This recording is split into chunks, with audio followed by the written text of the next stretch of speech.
এখানে ইউরোপীয়দের প্রমোত্তরীগুলো প্রবেশ করত। তারা এখানে আনন্দ করার জন্য আসতেন তাদের প্রমোত্তরী নিয়ে। এটাই বাংলাদেশের সেই বিরল নদী যেখানে কোনো মাছ নেই। আপনি যদি এখানে মাছ ধরার আশায় এসে বড়শি পাতেন, আপনাকে দেখে লোকজন হাসবে।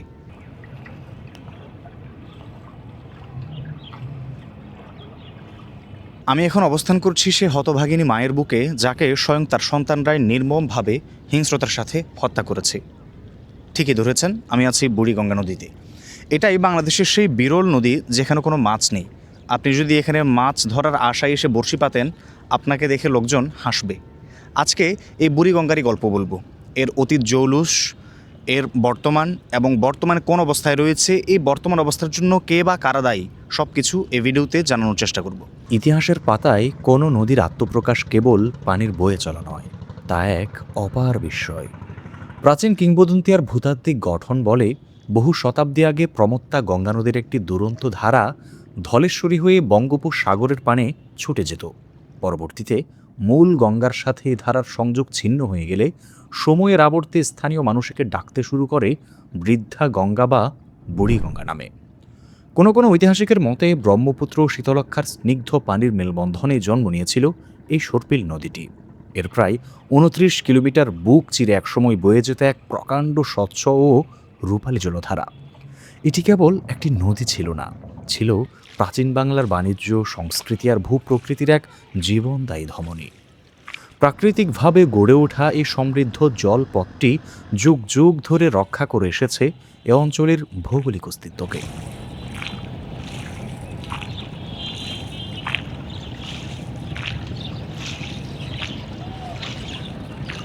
এখন বুড়িগঙ্গাকে যে রূপে দেখা যাচ্ছে, বুড়িগঙ্গার প্রকৃত রূপ কিন্তু এটা না।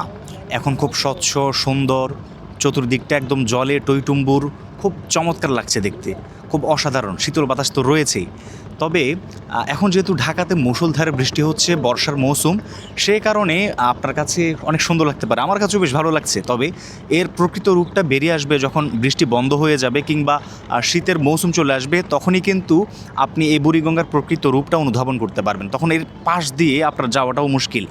আপনি ডাবল না ট্রিপল মাস্ক পরেও এর যে দুর্গন্ধ সেটা আটকাতে পারবেন না আপনার নাকে আসাটা কি।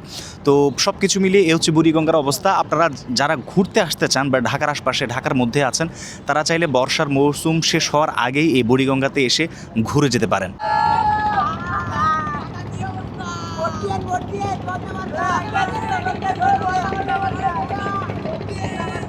এই বুড়িগঙ্গার উর্বর আর শান্ত কোলে ১৬১০ সালে জন্ম নিয়েছিল আজকের তিলোত্তমা নগরী ঢাকা।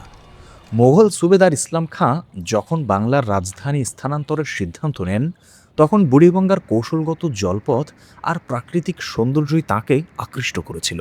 তবে খরস্রোতা এই নদীর তীরে স্থায়ী বসতি গড়ে তোলাও ছিল বেশ চ্যালেঞ্জিং। পরবর্তীতে ১৮৬৪ সালে ঢাকার কমিশনার চার্লস থমাস বাকল্যান্ড নদীর ভাঙন রোধে ও শহরের সুরক্ষায় বাঁধ নির্মাণের ঐতিহাসিক সিদ্ধান্ত নেন।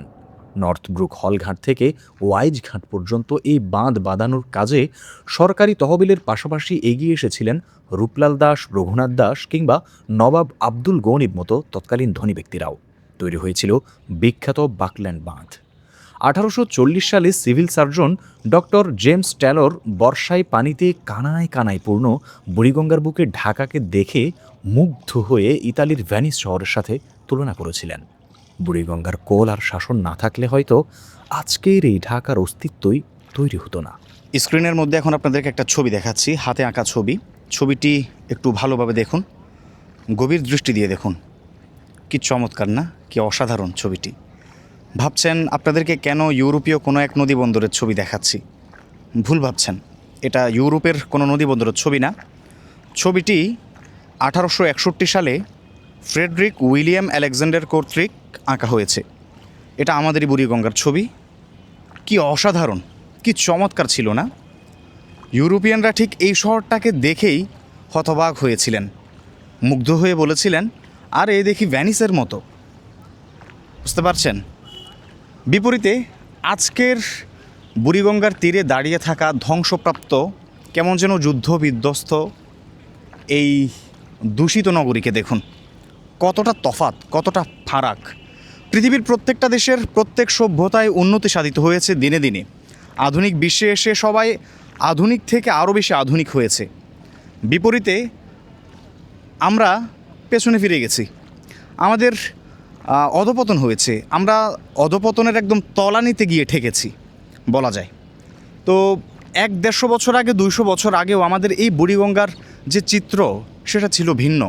এখানে ইউরোপীয়দের প্রমোত্তরীগুলো প্রবেশ করত, তারা এখানে আনন্দ করার জন্য আসতেন তাদের প্রমোত্তরী নিয়ে। রাত হলে এখানে এই বুড়িগঙ্গার তীরে ফানুস উঠত।